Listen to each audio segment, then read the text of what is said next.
కావ్య చాలా బాధపడుతూ ఆ కృష్ణయ్య దగ్గరకు వచ్చి ఇలా అంటూ ఉంటుంది. ఏంటి కృష్ణయ్య ఇది?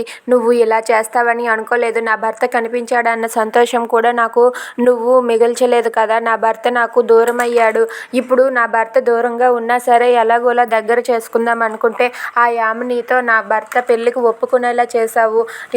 ఇదంతా నువ్వే ఎలా సృష్టిస్తున్నావు? అలాగే నా భర్త మళ్ళీ నా దగ్గరకు వచ్చే అవకాశం నువ్వే కల్పించాలని చెప్పి అంటూ ఉంటుంది. దాంతో అక్కడ ఉన్న కావ్య అయితే ఎలాగైనా సరే ఆ భగవంతుడు నా కోరికను నెరవేరుస్తాడని చెప్పి అనుకుంటూ ఉంటుంది. అలా కావ్య అయితే ఆ దేవుడు కృష్ణయ్యతో మాట్లాడుతూ ఉంటుంది. కృష్ణయ్యతో తన బాధనంతటిని కూడా చెప్పుకొని తనైతే చాలా బాధపడుతూ ఉంటుంది.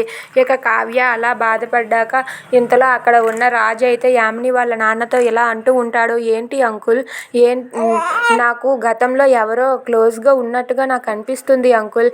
అయినా మీరు ఒకసారి నాకు నిజం చెప్తారా? యామిని నన్ను ప్రేమించినట్లుగానే నేను కూడా గతంలో ఎవరినైనా ప్రేమించానా? లేదంటే నన్ను ప్రేమించే వాళ్ళు వేరే ఎవరైనా ఉన్నారా? చెప్పండి అంకుల్ ప్లీజ్.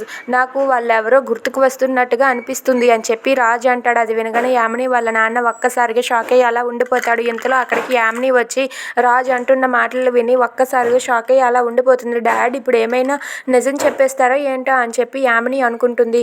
ఇక అక్కడ ఉన్న రాజు మాత్రం చెప్పండి అంకుల్, నాకు గతంలో ఎవరైనా దగ్గర వాళ్ళు ఉన్నారా?